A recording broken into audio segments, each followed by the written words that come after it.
Heather Foxfield cries, not wanting to go home. But she cannot afford to show her weakness. In her house, there is a large collection of dried insects. This is her husband Simon's hobby. Somewhere around here, there is clearly a wasp nest, but Simon has yet to address the issue. And anyway, today he will return late because he allegedly has an important meeting. Heather dreams of becoming a mother, but it seems the husband doesn't care. Before leaving, Simon reminded his wife about tomorrow's dinner at their home. Everything has to go perfectly. Right now wine is Heather's only solace. Her married life has no other joys. At some point she remembered her school friend, Carla Jackson, whom she hadn't spoken to in many years. Now Heather has everything, a luxurious house and money, but it doesn't make her happy. Simon only returned at night. Heather was awake, constantly thinking about Carla, who often showed cruelty as a teenager. In the morning when Simon left for work, Heather wanted to text Carla on Facebook, but at the last moment she changed her mind. Heather always carries a so-called worry stone in her pocket. It calms her down. She set the table, preparing to host guests at their home this evening. A buzzing from the ventilation is constantly audible, and it gets on her nerves. During dinner, Heather was very distant, ignoring the guests and watching wasps fly out of the vent. At one point an insect stung her. Unable to take it any longer, Heather grabbed a hammer and started breaking the ceiling. Seeing this, Simon became angry. The wasp nest fell to the floor, and the insects scattered all over the house. The dinner was hopelessly ruined. After seeing off the guests, Simon demanded an explanation from his wife for her irrational behavior. Heather was silent, and Simon first yelled at her, then promised to call an exterminator tomorrow. Heather feels like she has nothing left to lose. This made her think of Carla again. Unlike Heather, Carla's life hasn't worked out. She works as a cashier in a supermarket and is very tired of stupid customers. Carla is pregnant again. She never expected to receive a message from her former classmate, asking to meet at a cafe tomorrow. Carla received another message from Logan Bryant, who offered to help with her bills in exchange for spending time together. Tonight she also intended to meet with James, but later. Carla has long been overdue to be home. She lives in a shabby apartment, where 4 children and an unemployed husband who constantly sleeps and watches TV await her. Carla is forced to meet with different men to make ends meet. Today it was James. Carla's life seems hopeless. She doesn't even want to return home to her family. Money is catastrophically scarce. This made Carla think about the proposal from her old school acquaintance. The next day they met in a cafe. Carla has what Heather has always dreamed of, children. But Carla did not look happy at all, directly asking Heather what she wanted. Heather avoided the subject, asking her former classmate how she was doing. Carla shared that motherhood is hard work, and her husband does not help with raising the kids at all. Therefore a 5th pregnancy is unwanted for Carla. For a time in school, Carla was Heather's only friend, as other classmates bullied her. Now she had changed a lot, but fate had brought the girls together again. Heather couldn't bring herself to the part of the conversation for which she was actually here. Carla needed to be at work in half an hour, so she had to leave. Heather followed her, even though it was clear Carla was not in the mood to talk. Heather shared that she and her husband had been unable to have a child for a long time. Carla wouldn't understand this, as she succeeded on her first try. She is convinced that the problem is always with the men, but Heather knows for sure that the problem lies with her. Carla thought that Heather wanted to adopt her unborn child. But Heather had something entirely different in mind. This was meant to be a strictly confidential conversation. Heather knows that the husband has been unfaithful to her. It's been going on for 2 years. To check on Simon, Heather even created a fake account and messaged him. He responded and suggested they meet. Heather pretended to be a woman who lived abroad. Carla no longer wanted to listen, but Heather was very persistent, following her into the supermarket. Remembering Carla's tendency toward cruelty, Heather wanted to make her an offer, with a price tag of £50,000. Upon hearing this, Carla couldn't help but be intrigued. But when Heather suggested that she take Simon's life, Carla was, to put it mildly, shocked. Heather explained that the husband had destroyed her emotionally, and that's why she wanted him to cease to exist. Heather was also aware of Carla's financial problems and the fact that her husband was a gambling addict. Heather knows this because she is Logan Bryant, who had been messaging Carla on Facebook. Heather had been forced to do this to find out more. Carla called Heather a psychopath. As a teenager, Carla had indeed been capable of cruelty, but that didn't mean she was crazy. Or was she? Suddenly Carla reconsidered, naming her price, $75,000. At home, Heather continued to play the role of a perfect wife, while Carla played the role of a servant for her elderly husband. Today the women were going to put their plan into action. Carla is determined, desperately needing the money and wanting to escape her worthless life. As agreed, Carla came to Heather's house while Simon was at work. Carla wanted to work out the details so she wouldn't mess up and end up in jail. $75,000 isn't worth that after all.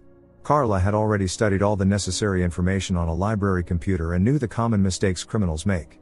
First and foremost, she needed an alibi.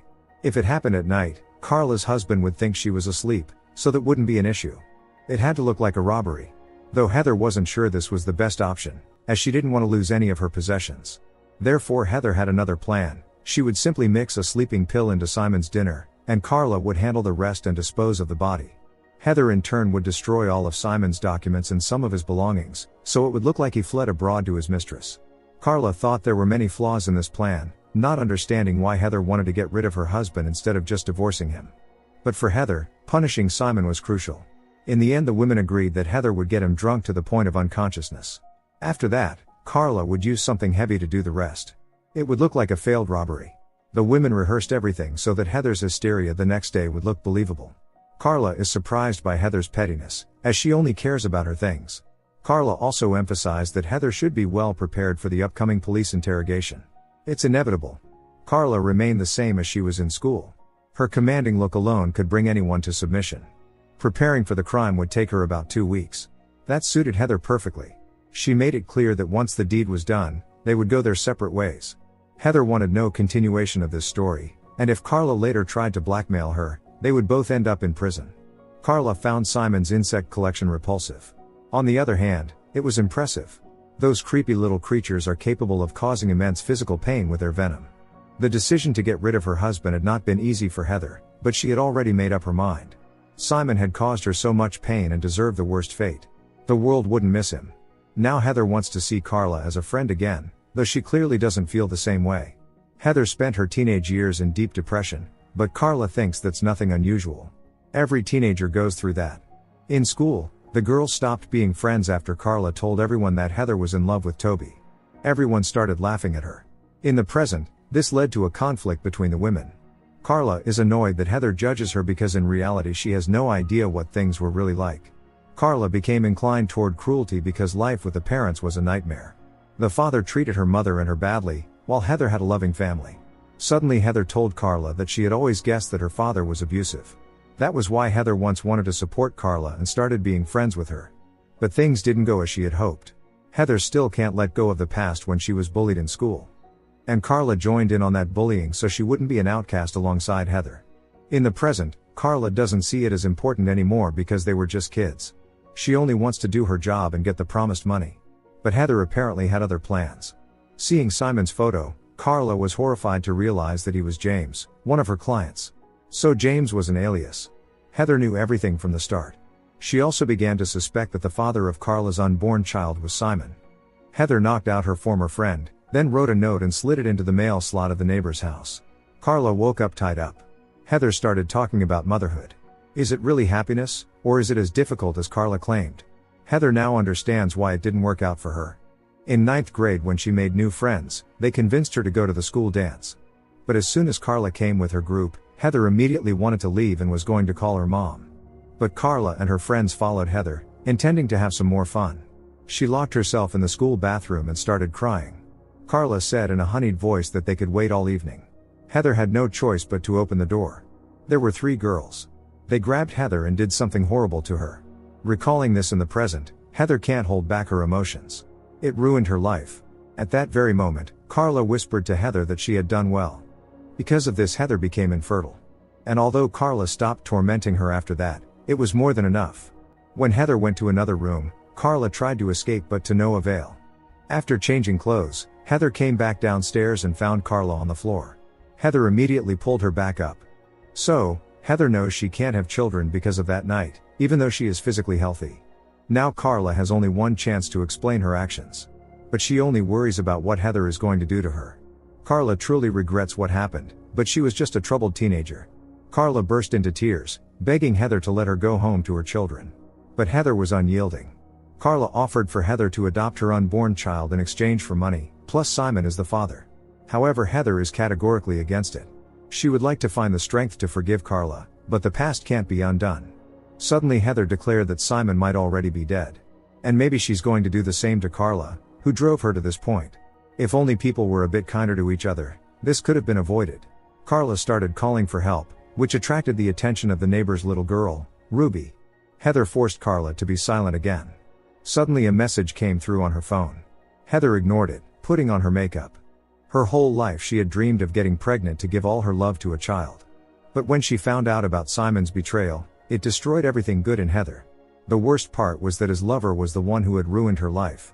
This was how Heather learned what it meant to hate. Believing that Carla wouldn't escape, Heather cut the ropes. However, Carla predictably rushed to the door. Heather pushed her to the floor, but it didn't stop Carla. Ruby saw the chase between the two women through the window. Carla ran upstairs, hoping to escape through the window, but it was locked. Heather promised not to harm her, and Carla stepped out. Heather truly felt sorry that Carla's childhood had been so hard. Things could have been different. When asked if she really took Simon's life, Heather remained silent. Carla believed Heather was far more cruel than she was. Unlike Heather, Carla had never devised anything twisted. She had only been a teenager acting on impulse. So it turns out all people are the same. At the core, everyone is driven by instinct. To prove she wasn't the same, Heather put her knife down. Carla grew cautious when Heather began approaching with her hand in her pocket. Thinking there was another knife, Carla attacked Heather, fatally injuring her. At that moment Simon returned and witnessed the horrifying scene. It all looked as if Carla had taken the life of her lover's wife. Heather passed away right in Simon's arms. It took Carla a moment to realize what she had done. But Ruby's mother thought Simon had conspired with Carla. Heather's note asking for help confirmed it. Thus she had avenged the two people who had poisoned her life. The police arrived, ready to arrest Simon and Carla. In the final scene, we see a wasp crawling out of Heather's jacket pocket. Don't forget to subscribe to our channel not to miss more exciting new products. Also, the authors will be pleased if you leave your opinion in the comments.